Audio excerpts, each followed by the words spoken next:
but I'm going to read you a little bit about him, just in case there are some things you didn't know. He's lived in British Columbia since 2001, and is the father of 2 children and the husband of 1 wife. This is his first piece of writing in 17 years, and his first published work in Canada. He is a woodworker, furniture maker, and coach of youth soccer. He has driven a 1953 London double-decker bus around the world, and has worked on oil rigs in Alberta and in interior design shops in London. He is blessed with a sense of humor and the hope that he will once again and soon be able to move without pain. I know we all hope that too.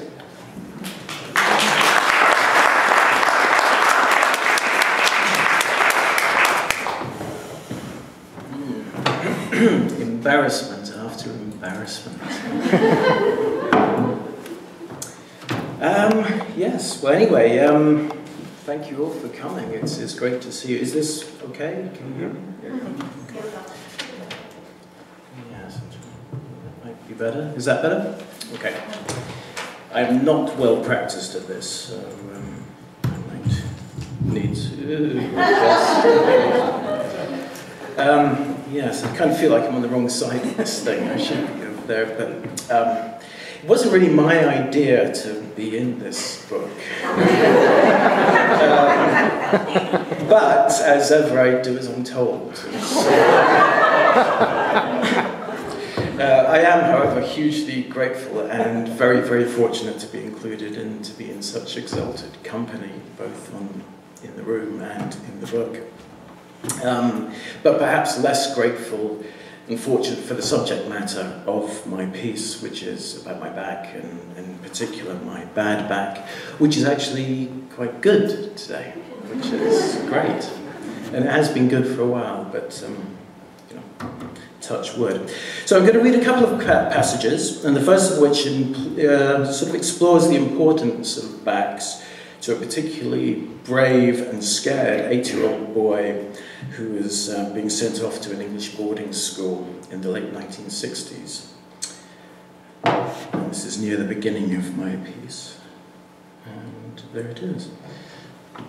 From an early age, I was aware that backs should be strong, shoulders broad, spines straight and true, capable of carrying the emotional and physical burdens of the world. Sports teams, ideally, had a strong backbone which could lead to victory, despite weaker extremities on the team. The comics I read as a boy in the 1960s largely involved the British Army in the Second World War, and were full of Sergeant Majorly admonishments to put your back into it, you spineless shower of Nancy boys, and pictures of row after row of ramrod straight backs on the parade ground. It's not just the army.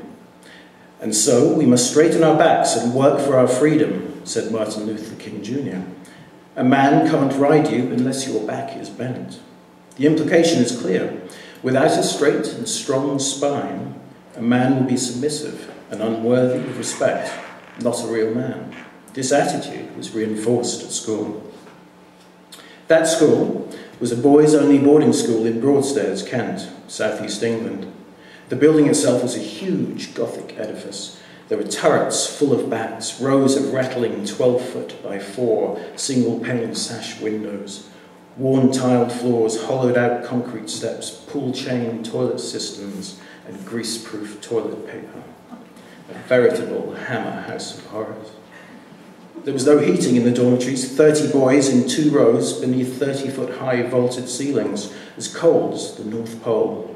Heavy cast-iron bedsteads, horsehair mattresses, not enough blankets, more horsehair, and lumpy pillows.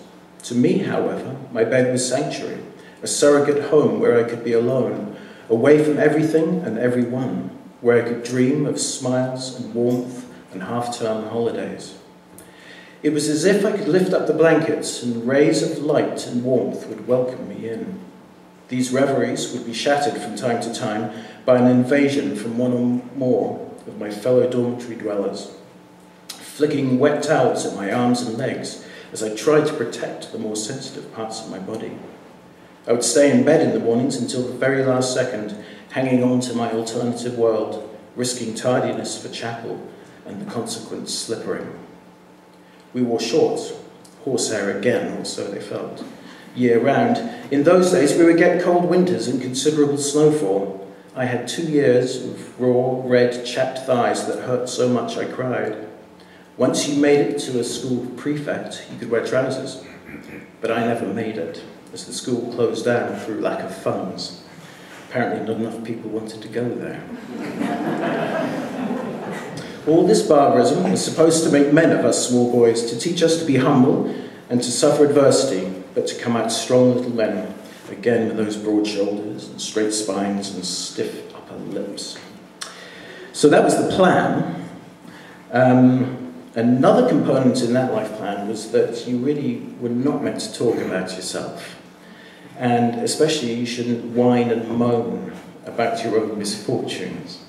And you most certainly should not do it in front of an audience. Oh well. I can't remember exactly, but I would guess that for the past 8 years or so, I have not had a day when I've been free from pain, or at least discomfort. My hip and leg muscles ache. I have a band of mild pain across my lower back and a tired and groaning middle back. Then there are the occasional, if I'm lucky, events when my back goes. These vary in intensity and seem to have an epicenter in the middle of my lower back, or in a few other specific points across my sacrum. With no warning, I will feel a stiletto, the knife, not the heel, although the latter might be more enjoyable, pierce deep and true and open me up, leaving a precise red gash and a feeling of total vulnerability. If you imagine a fig sliced open by a razor blade, then that is how I see the feeling. The pain is dramatic, rapid and searing, causing my eyes to pop and water and my body to freeze to prevent the pain stabbing again. Then follows an agonized collection of hot water bottles, ice packs, arnica, Advil, and a hunched and twisted retreat to the floor or bed to be flat and totally immobile. And there I'll stay for 1 day, 2 days, anywhere up to 10. At the time of an event, I feel I instantly age 25 years, walking, or rather shuffling, just like my father in his final years. I've witnessed too much decay and immobility in the time leading up to the deaths of both my parents, a few aunts, my godmother, some friends, and a couple of people I buddied to the end of their lives. I have no patience left for it. I don't want to see any more, and I certainly don't want to see it in me. This fear in my training at school could be the reasons why I have an almost unnatural ability to sleep in times of stress, or when my back deserts me. I shut down. I don't think, I don't move. Hours can stretch into days if necessary. I dream, emerging on occasion to test my mental and physical strengths, but usually retreat to try again 12 hours later. I know that it is recommended that one should keep moving after your back is gone. My sojourns are particular to me, to get me through the initial crisis until I can summon some mental and physical hope again.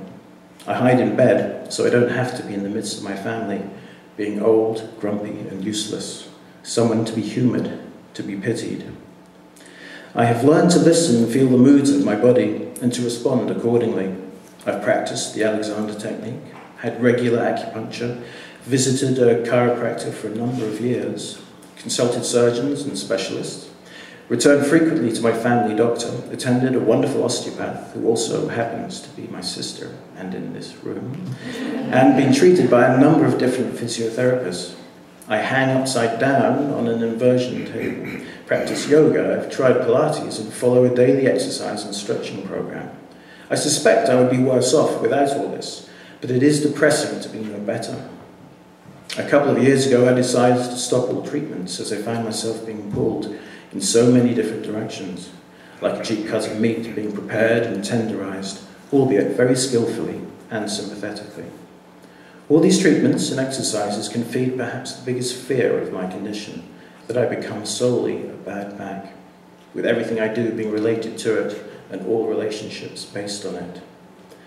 Now, as I walk down the street, I'm greeted with inquiries into the condition of my back, often before I'm greeted by name. My family will ask, "How's your back?" upon my waking, or if they haven't seen me for a few hours. They mean well, but it saddens me that before being recognized as a husband, a father, genius, the condition of my back looms larger. This is in no way a criticism, but is an example of how much the state of my back affects our lives, and how desperate that can make me feel. But here's the rub. I know that 80% of men and women in the industrialized world older than 45 years of age suffer from some form of back pain, chronic or occasional. In 1994, the direct and indirect costs of back and spine disorders in Canada alone exceeded $8.1 billion. So it's common as muck, not exceptional at all, just another case of the human body not yet adapting to the rigors of a modern world. Bad backs being so common, I get a lot of advice and recommendations for treatments and get to hear other people's stories. What you need to do every morning is rub a mixture of horseradish, garlic and lemon juice into your lower back. I've never had a day's trouble since. That kind of thing. My back and its bad behaviour has become public property.